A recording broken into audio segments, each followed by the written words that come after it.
how I bought this car 2 months ago, and I never got the car. I mean, I bought the car, and I drove it 1 mile from the car dealership. I bought it online and from another state and shipped it here. And then when it came here, it was the wrong color. But I figured, whatever, I bought it.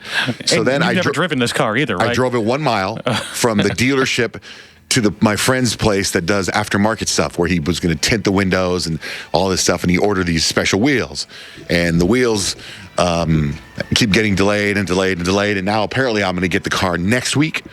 But Which, isn't that what you heard last week? Yeah. Okay, But just to be clear. So while the car is getting ready, I've been driving this little Fiat that I have, which is the size of a shoebox. It's adorable, really. It's a tiny, tiny little car. And when I get in it and get out of it, people are astonished that this giant man, I'm 6'4", 260 pounds when I get out of this little car. It's like a motorcycle with a shell on it.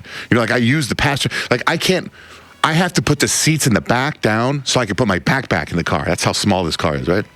So the thing about this little exercise I think God's been giving me with my ego and being humble and stuff is that there's moments like I had to go to a couple functions, you know, like foo-foo functions, where you pull up, and I used to like pulling up in a nice car and like, wow, that must be some famous baseball player. Oh, no, it's just Johnjay. I don't mind the, oh, no, it's just Johnjay part, but I like when I pull up in this nice car. So I've been pulling up and stuff in this little Fiat, and it reduces me completely. It's fantastic.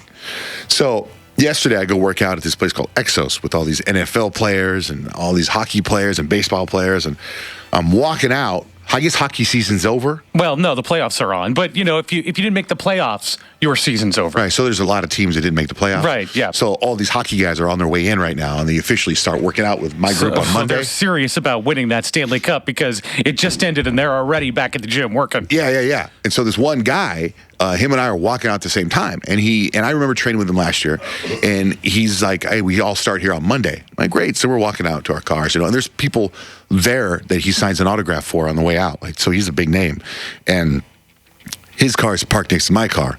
And we're both talking. I got the backpack or my workout bag, and he's got his. And this guy's ripped, and we're just shooting the poop about stuff. And he's telling me about another player, another big time player that's coming on Monday, and that I would like him. I should introduce myself to him, but I don't want to let him know that I don't know who this guy is. I don't know what he looks like. Anyway, we're walking to the car, and I open up the trunk of my Fiat to put my workout bag in, and he is in this gigantic Ford Raptor F-150 that's like with the big tires and so manly.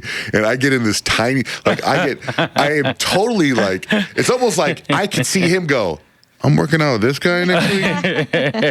Your car could easily fit in the bed of the Raptor, right? Yeah, but totally. He was just, I could just see him kind of go like, I don't think I should be talking to this guy. Like, that's how I felt. That's how I felt.